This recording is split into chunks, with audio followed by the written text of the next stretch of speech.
What you are about to watch is D72 Under the Hood.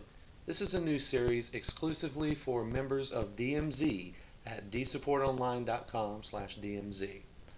D72 Under the Hood is going to basically demonstrate exactly what D72 is doing when you perform various internal D72 functions or when it uses special functionality for custom applications. If you'd like to learn more about DMZ, more information will be available after the video. In this video, I'm just going to go over the various delete temp functions that D72 is capable of and show you a little bit about what's going on under the hood. What I'm going to cover in this video are deleting cookies, history, standard temp files, temp internet files, Windows Update backup directories, and Windows Update temp. I'm looking at all of these because I'm in the add app/internal functions, which you can get by right-clicking on one of the custom boxes and choose add app/function. Alternately, you can view the same list in config on the custom apps tab. So let's get started. Here's my code for the delete temp files. This actually does an array of those functions. Starts off with temporary internet files, and if that value is true, which means you've clicked the button, the first thing that's going to happen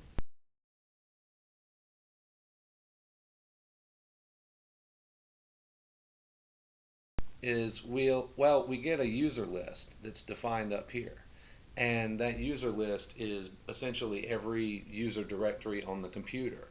It gets that by just doing a directory listing inside your OS partitions, C:\users or C:\documents and settings, for example. Now, the should I delete temp files function actually carries this down here, and we have several users that it will not delete temp files for. The public directory, an all users directory for XP, default, and default user. Anything else, it's going to delete the temp files or temp internet files or whatever part we're doing. After should I delete temp files, the next thing we're going to do is delete the local settings temporary internet files /content.ie5 directory from each user profile. We're also going to delete the parent, just the temporary internet files directory. I'll be honest with you, I forget why I was deleting the subdirectory and all subdirectories of that automatically before I was deleting the parent of that. I'm not quite sure why I was doing that, but there was a good reason, and I'm just going to leave it like that because no harm, no foul. The next thing I do is delete the Vista Plus location because, of course, up here that's a Windows XP location for the directory structure. So the next thing I do is delete the Vista Plus for each user. The next thing we're going to do, I forgot to mention, I guess all of that was Internet Explorer temporary internet files. So the next thing I'm going to do is get a bunch of Chrome variants. And what this is going to do is clean essentially the temporary internet files for Chrome and several Chrome variants. Chrome Canary, you can see here, I've got Chromium here. It's going to run the same routine. They're all slightly different directory structures. And essentially I'm using an array here to snatch all of the different user profiles in the Chrome directory. So not only is it deleting all of the various user profiles, and by that I mean the Windows user profiles, it's deleting the actual various profiles for Chrome. So if you have different profiles set up for Chrome, it'll delete all of those in each profile set up for each user on the system. In other words, it's thorough. So we've got Chrome Canary, Chromium, Dragon, which is Komodo's Chrome variant and a good secure browser, and then Chrome itself. Now we're moving down to Firefox. Your Firefox directory for XP is local settings, app data, Mozilla Firefox profiles, and the Vista, of course, is just app data local Mozilla Firefox profiles, as you can see here. And essentially we're doing the same thing with Firefox. We're grabbing an array, we're getting a list of all of the users, and then we're going to flush out those cache directories for those users. And that includes the cache clean and the cache map cache directories. Finally, we're going to delete the system temp profile, and that is the local system account on the system. I don't know why you would have temporary internet files in your local system account, but it happens sometimes. Some things do run under system, and they do, of course, use Windows functionality, which is Internet Explorer. So that's all I bother with. And finally, at the bottom here, I am checking for Internet Explorer version, and if it's greater than 6, which means if it's 7 and above, it will issue this command, which is rundll32.exe space inetcpl.cpl, comma, clear my tracks by process space 8. And that is just another way to actually get sort of Internet Explorer to clean up after itself. Moving down the line, I have deleting standard temp files, and this is a separate function. Although it's in the same subroutine, I actually call this subroutine several different times with different parameters to launch the various different functions. And then sometimes I call it with all of them. So if you're actually removing everything. So I start off here for each user in user list. Should I delete temp files? Little status messages here. The first thing I do is I'm actually looking for TeamViewer. And one of the things that TeamViewer does is of course throw a bunch of files in the temp directory, and we don't want to delete those if we're on a remote session. So what's going to happen is all of these TeamViewer temp files are going to be copied to the actual D7 temp directory, which is not even anywhere close to this. And the files will stay there in the D7 temp directory until the delete routine is finished with that main temp directory, and then they'll be copied back right down here. Once they're copied back, everything should resume normally. Now, I will tell you that the temporary files used by TeamViewer that are currently in use will not be deleted. I actually forgot to tell you. With any of these delete functions, if D7.2 runs into a file that's in use or for some other reason it cannot delete during this directory structure, the delete function is a little bit different. It will not attempt to aggressively delete files. Since these are just temp files, they're not malware. We're not going to aggressively try and delete them by unlocking the file or taking ownership and permissions of the file. But what it will do is skip over that file if it can't be deleted without aborting the entire delete process for that folder. So if there is an undeletable file, it will continue to get everything else that is deletable.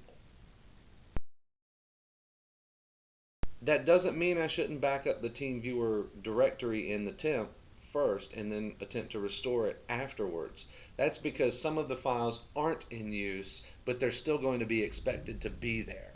So we don't want to delete those. We want to put them back. So then we actually get started. We delete the user account's local settings temp or app data local temp on Vista and 7 and 8. Put the TeamViewer directory back. Then we're going to delete the temporary burn folder or CD burning folder on XP. This is where your temporary files are for the Windows built-in CD DVD burner functionality. So if you're getting one of those pop-ups like that you have files waiting to be burnt to disk and you can't get rid of that or something like that, this function will fix that. Moving on down, we delete the system profile temp files, and that's from the system account again. That's just stored in a separate location than all of the regular user profiles, so all of those are going to get deleted, and then the system temp profile is going to get deleted.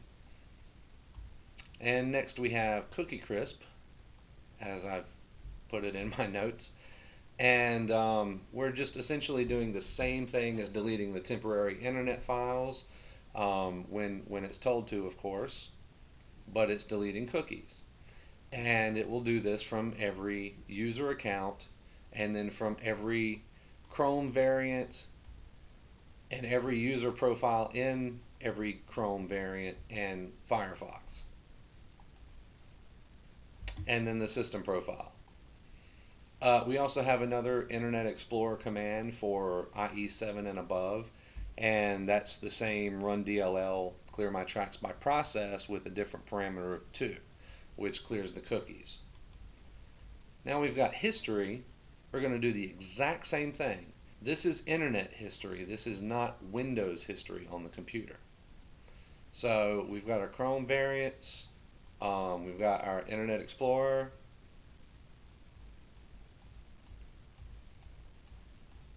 And our Firefox and our system.